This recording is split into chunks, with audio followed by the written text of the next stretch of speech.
Good morning, everybody, and welcome to the Outback QB Daily for another season review. Today, we are taking on the 2024 New York Giants. Let's go.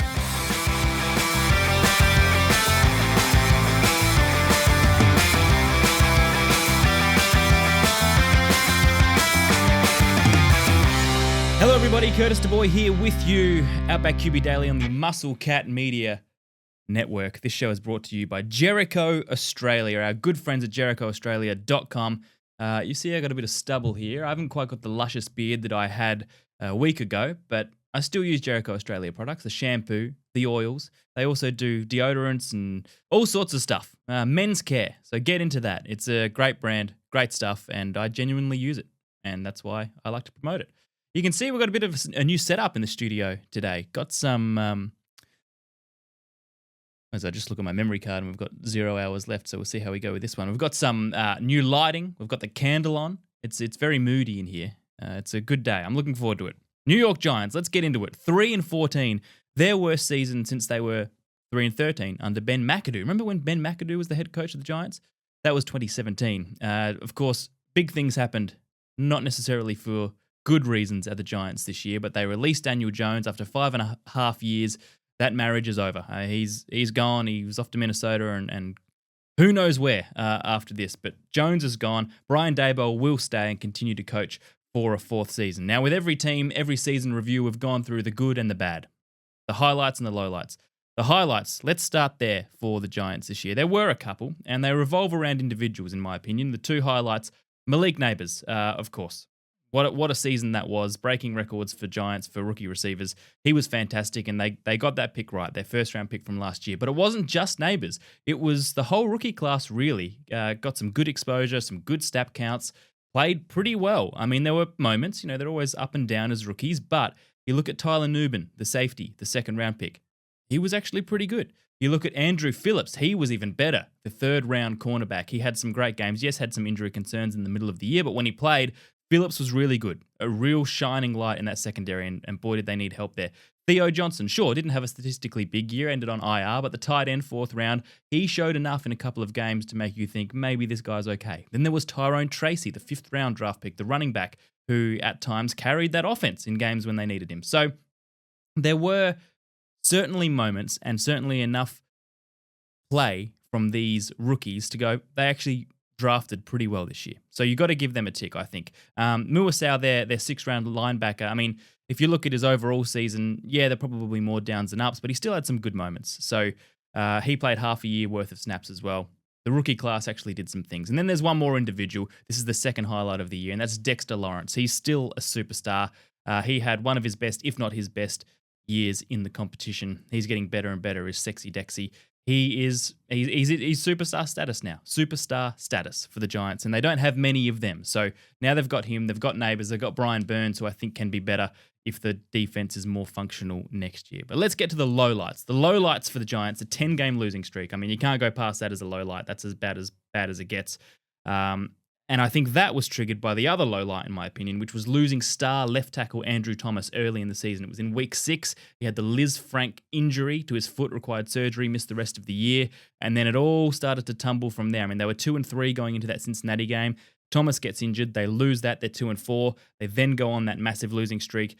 In the middle of that, they released Daniel Jones because it was a disaster. So that was what seemed to get it all rolling in the wrong direction, the injury to Andrew Thomas. As we've done with every team, let's look at their stat leaders. Daniel Jones obviously played the most at quarterback before Drew Lock came in. In his 10 games, he was 8 touchdowns and 7 interceptions, a passer rating of 79. Pretty similar for Drew Lock, 6-5 in his 8 games and a 75 passer rating. Tommy DeVito started 3 games, didn't throw a touchdown, but somehow had a better passer rating than those other 2 guys.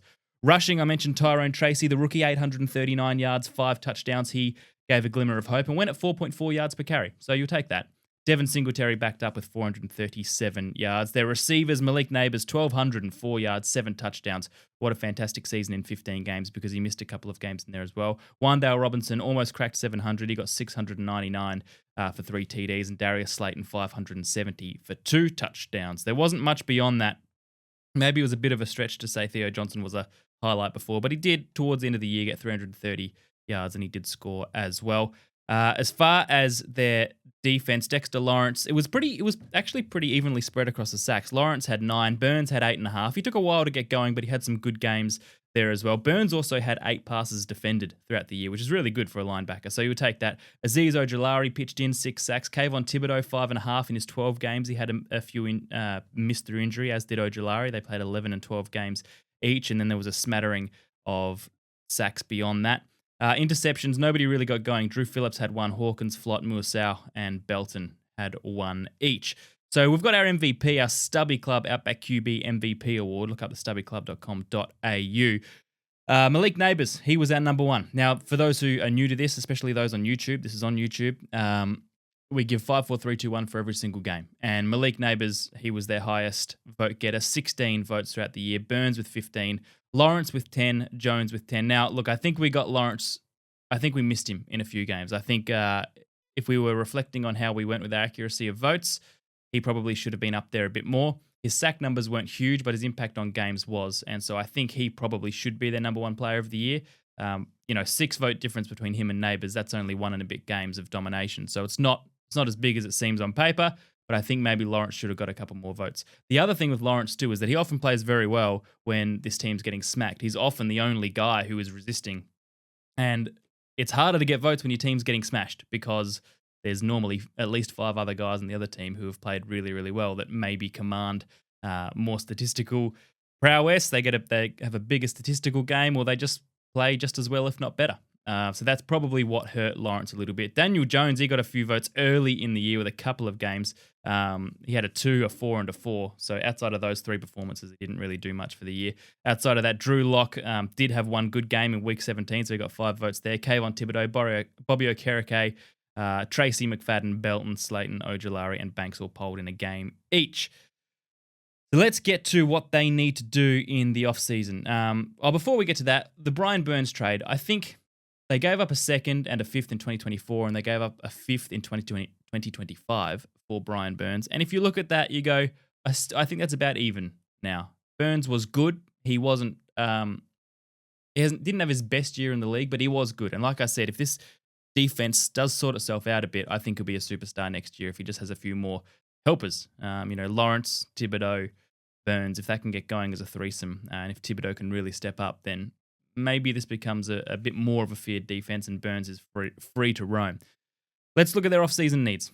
Quarterback, obviously. They need a quarterback. That's the number 1. They haven't got Jones now, so that's where they need to go. A couple of other things. They were pretty easy to run against, so how do you defend against that? I think they still need another tackle as a backup to Evan Neal because he can go haywire. So Evan Neal, the first-round tackle pick from a few years ago, at the start of the year, they didn't even know where he was. He wasn't reporting to training, didn't know whether he was injured, didn't know what the deal was. Where is Evan Neal? Is he playing? Is he ever going to play again? Well, he did rock up eventually. He did play in the back half of the year, and he had a couple of good games. He had some bad games, but he had a couple of good games, which there was at least a glimmer of hope that he might be a player. But I don't think you can rely on that at right tackle. I think you need to draft another right tackle. If Evan Neal works out, fantastic.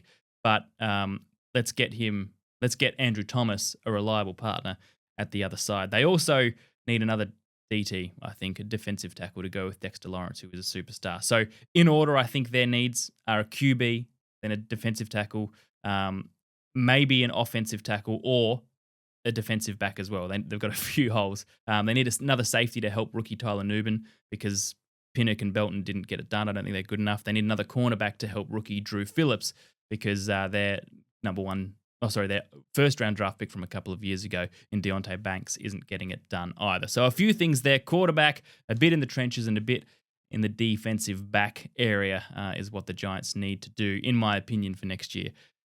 These fans need some hope. They need to nail a QB pick, but they get to start again. At least they've cut their losses now. Brian Daboll's there. We know he can coach. When things are put together, he can have good years. He's won a playoff, for goodness sakes. Can they get there again next year? Good luck, Big Blue. We'll see you tomorrow.